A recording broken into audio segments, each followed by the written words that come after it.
হরে কৃষ্ণ, রাধে রাধে বন্ধুরা। গিরিধারী গোপাল সোনা চ্যানেলে তোমাদের সবাইকে সুস্বাগতম। তোমরা সবাই কেমন আছো?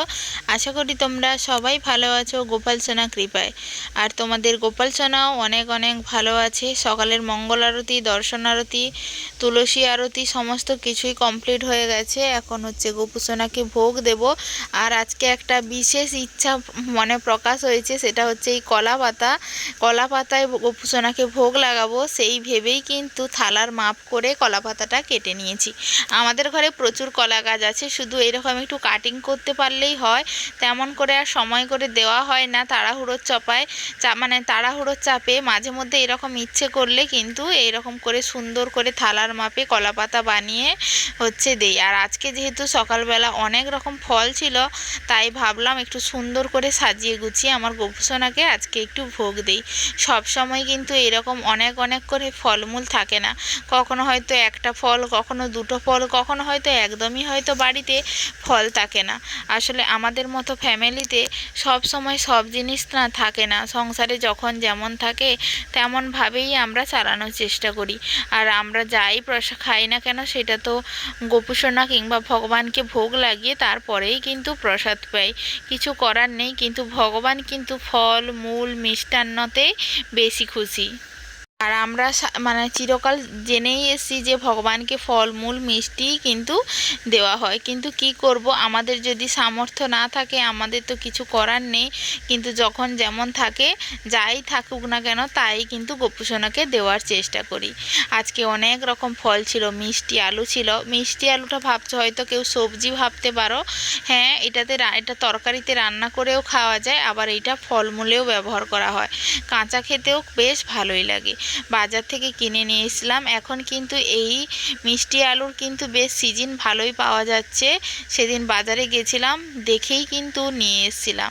আর বাড়িতে ছিল নরম নরম শসা, বাজার থেকে নিয়ে এসেছিলাম। একদম ঘরোয়া শসা, ঘরোয়া শসা কি বলতো, দেখতে একটু ছোট হতে পারে, কুঁড়ে হতে পারে, কিন্তু ওই শসার স্বাদ অতুলনীয়। আর যেই শসাটা উপর থেকে দেখতে খুবই সুন্দর সুন্দর, দেখতে সুন্দরই, কিন্তু তার খেতে কিন্তু সেটা ভালো লাগে না, একটু জলসা ভাব থাকে। তার উপর 2-4 দিন যদি থেকে যায় ওটা শোল হয়ে যায় একদম। কিন্তু এই ঘরোয়া শসাটা একদম মিষ্টি। এটা ছোট ছোট হোক, কুঁড়ে হোক, দেখতে হয়তো ভালো না থাকলেও এই শসার স্বাদ কিন্তু অতুলনীয়।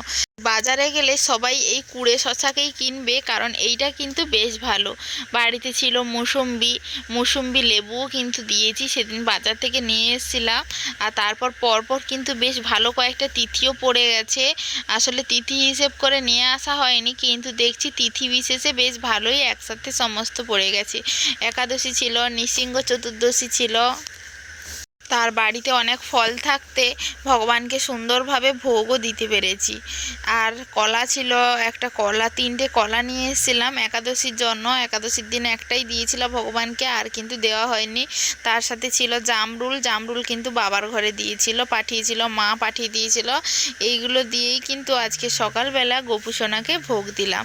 তোমরা সবাই প্রসাদ দর্শন করছো, ভগবানের ভোগ দর্শনে কিন্তু দুর্ভোগ কাটে। আর যারা যারা ভগবানের প্রসাদ পেতে চাও তারা তাড়াতাড়ি আমাদের বাড়িতে কিন্তু চলে আসো।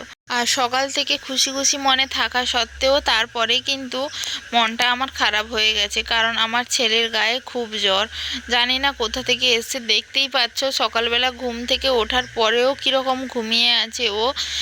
ওর গায়ে এতটাই জ্বর, আমি বুঝতেই পারছি না কি করব আর কি করব না। 2 দিন আগে কিন্তু জ্বর এসেছিল, মাঝখানে 2 দিন গলা ব্যথা ছিল, জ্বর ছেড়েই চলে গেছিল। তারপরে জানি না আজকে হঠাৎ আবার গায়ে জ্বর। ডাক্তারের কাছে তো নিয়ে গেছিলাম, ওষুধও নিয়ে এসেছি। আগে থার্মোমিটারটা দিই, থার্মোমিটারে কতটা জ্বর আছে দেখি। যখন দেখি প্রায় 101 পয়েন্ট মতো জ্বর আছে, তখন ভাবলাম যে না, এবার ওষুধটা দিয়ে দিই। আর ও কিন্তু একদম তাকাতে পারছে না, এতটাই ওর গায়ে জ্বর। আর ছোটো বাচ্চা তো, কোলে পেয়ে একদম আস্তে করে শুয়ে আছে। আর বাচ্চার যখন শরীর খারাপ হয় তখন প্রতিটা মাই জানে মায়েদের মনের অবস্থা ঠিক কেমন থাকে। কোনো কাজ করতেও ভালো লাগে না, কোনো কিছুই ভালো লাগে না। জানি 2 দিন ফাঁক গেছে যখন, জ্বরটা হয়তো গেল, কিন্তু এই যে আবার যে জ্বরটা ঘুরে আসবে বুঝতেই পারিনি একদম।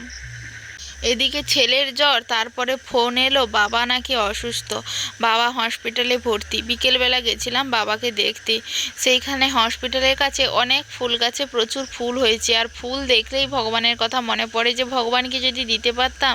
সেখান থেকে এই সাদা সাদা ফুলগুলো, জানি না এগুলো কি ফুল, নিয়ে এসেছিলাম, খুব ভালো লাগছিল। এইটা রেখে দিয়েছিলাম ফ্রিজে। তারপরের দিন সকালবেলা কিন্তু গোপুসোনাদের, গুরুদেবকে, তুলসী মহারানী সবাইকে কিন্তু আমি সেই পুষ্প দিয়ে সেবা দিয়েছি। তারপর সকালবেলা ফলমূল তো ভগবানকে সেবা দিলাম, তোমরা দেখতেই পাচ্ছ। তারপরে বসে পড়েছিলাম কিন্তু আলু ভাজতে, আর এখানে কয়েকটা বড়ি ভাজতে।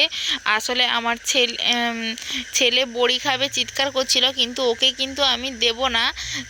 তাও ও যেহেতু জেদ করছে, ওকে দেখানোর মতো, আর ও খাবেও না যেহেতু জ্বর হয়েছে, মানে ওই জন্যই কিন্তু ও কিছু খেতে মানে চাইছেই না। কিন্তু ওই যে দেখলে বাচ্চাদের হয় না যে নেব নেব নেব, ওই রকম একটা ব্যাপার। আজকে একটু ভালো আছে তাই এত হাসি খুশি। আর আলু ভাজা হয়ে গেছে। আমার হাজব্যান্ড বাড়িতে থাকলে প্রতিদিন সকালবেলা আলু ভাজা কিন্তু করতেই হয়, কারণ ও হচ্ছে এমনি খালি খালি বা এমনি সাধারণ কিছু দিয়ে খেতে চায় না। ওকে একটু আলু ভাজা করে দিলে পান্তা ভাত কিংবা মুড়ি ও কিন্তু খেয়ে নেয়।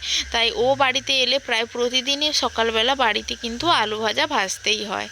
আর একটু তাড়া ছিল বলে সকাল সকাল খুব তাড়াতাড়ি কিন্তু সরু সরু করে আলু একদম বানিয়েছিলাম, যাতে তাড়াতাড়ি মাঝে সেদ্ধ মধ্যে হয়ে এরকম যায়। সরু সরু করে আলু তাড়াতাড়ি ভাজা কিন্তু খেতে ভাজাও বেশ হয়ে ভালো যায়। লাগে, আবার কখনো চৌকো চৌকো করে গোল গোল করে বানালেও বেশ ভালো লাগে।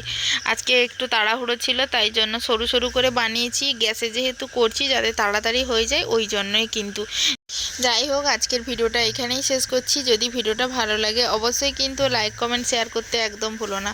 হরে কৃষ্ণ, রাধে রাধে, হরি বল।